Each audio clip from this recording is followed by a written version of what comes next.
Good morning, it's Norma Cowie, and this is a Sunday Thought. First of all, I want to thank the two people that in the last week have subscribed. I sincerely appreciate that.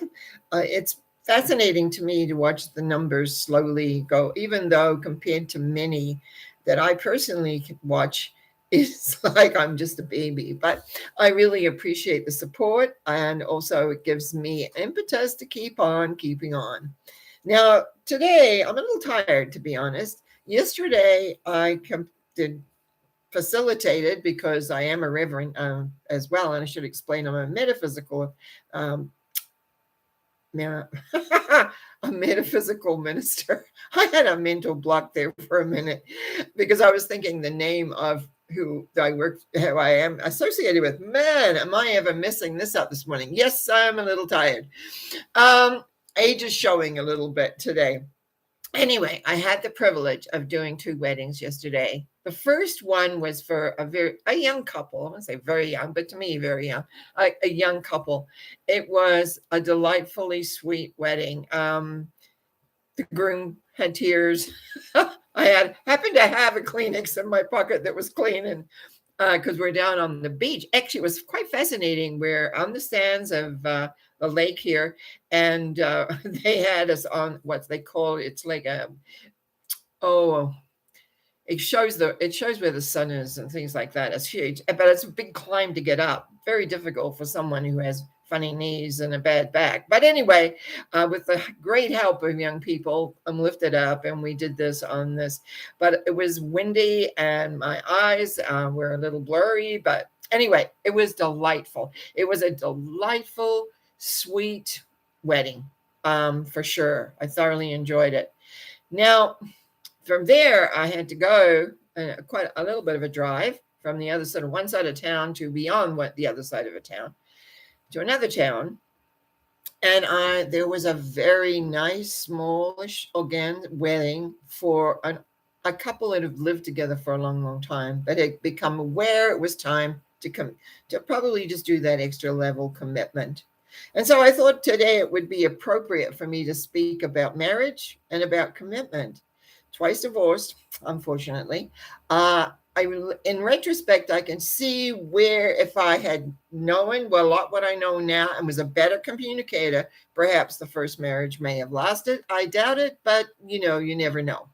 And those are the things you accept and you move on. The second one probably should not have taken place as a marriage form. But that's another story for another day. So let's think about what marriage is.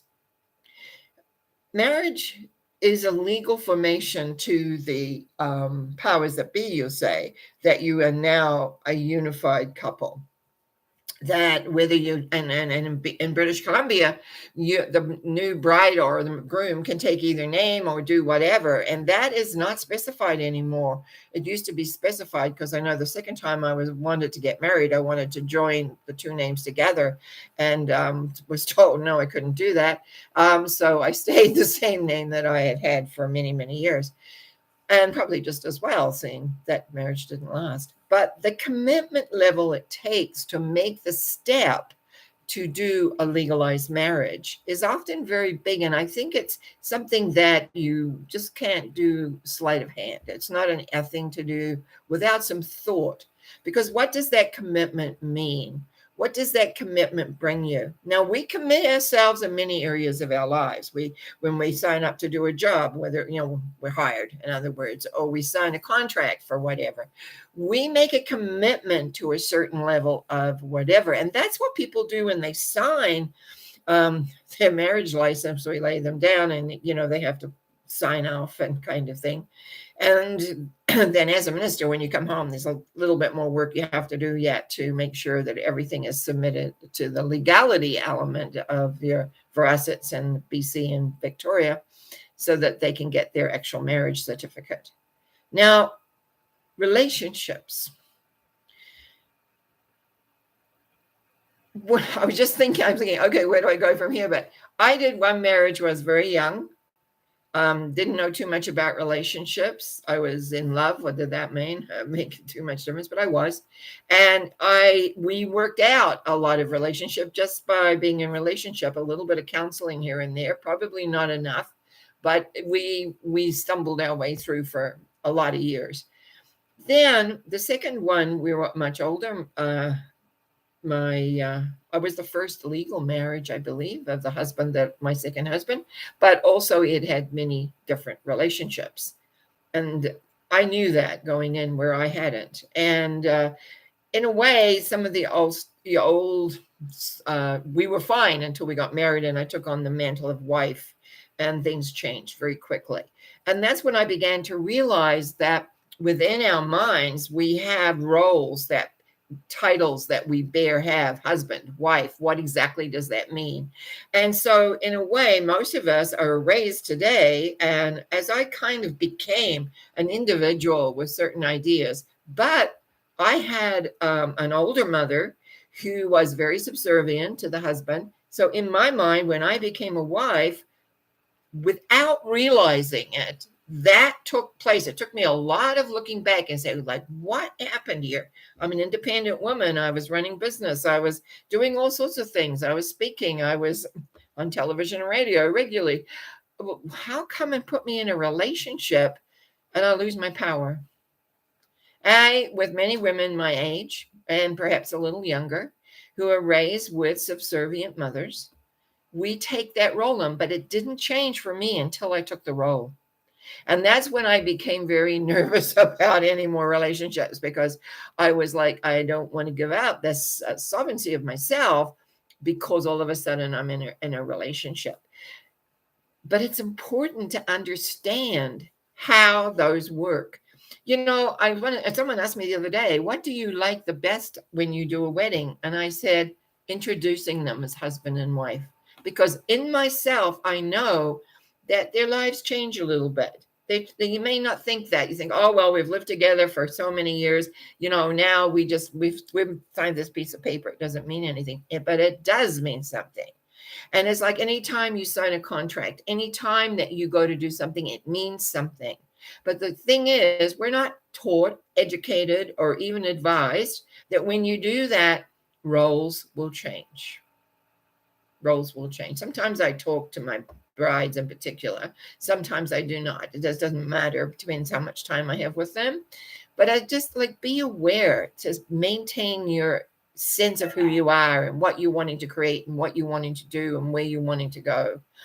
Be aware of who you are in your personal life as you, because with our society, not like in the in the olden days with my parents and my sisters too, when they got married, they kind of just moved into not being themselves, but part of a definite unit. Where today, often people work at different jobs and have different lives, and then they come back. You must allow time for yourselves. You must allow time for communication, frustrations, as well as making everything nice and perfect. Yes, I know all that now, but that's experience.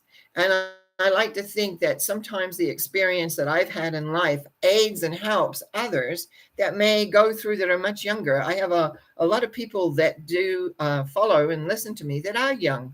Some of them are separated, some are divorced, some are struggling. And I like to think in some ways, some of the words that I can impart here and there really makes a difference. So today, after yesterday, which this you don't just show up for people to get married. Whoever marries you, there's work that you do, and especially for myself, because I put the ceremonies together as to how they want them. Sometimes they want big ceremonies. Sometimes it's very small and easy, and basics and vows and rings and things like that. And it's really, really nice. One of the things I love to do, because I really believe in blessing things, I always bless the rings. And as I left yesterday from the first wedding, this lady came up to me and said, I'm so glad you blessed the ring. She said, when I got married, and she named a lot of years ago, she said, our rings were blessed. And then when we did a commitment many years later, the rings were blessed again. And it just warms my heart to see you do that. You see, we forget that in blessing, we put energy in, and we give word to what we want to create. So I have a tendency to say, when I take the rings, I say, I'm just going to bless them with love and happiness. Or I add different ways of saying that based on the couple sometimes. But it's like, really, you're making a commitment. You're having a commitment. When you do, means you do your best. You just don't put your toe in the water. You jump in the water. And you recognize that your relationship is going to go through many different changes. It's not going to stay the same as when you first decide, yes, we're going to come together. It's, to me, very inspiring watching young people come together, because the majority of marriages that I do, people in their 30s, sometimes 40s, very few 20s, the odd one. I have a bride coming on board that's 27. That's pretty, who looks 22, by the way. So I was like, oh, I was like, what's your birthday? What's your age? And it's like, oh, because in my mind, I'm going, oh yeah, around 22. So that's again showing how I'm beginning to see that they're not always I see them younger than they are. Anyway, take a look at your relationships, take a look at your marriages, take a look at your wanting to be married, maybe, and just see what are your expectations, and have you cleared, if you had problems in one before, have you cleared maybe the errors that you might have made in the relationship? Because that's really, and it's a two-way street, I'll agree. But as a female, I know how we as females were often raised. And although things have changed since my day, it's still often evident that there's not a duality of companionship equal. And we need everyone to be equal, not one above the other. Coming together, working together is a great partnership that makes things work.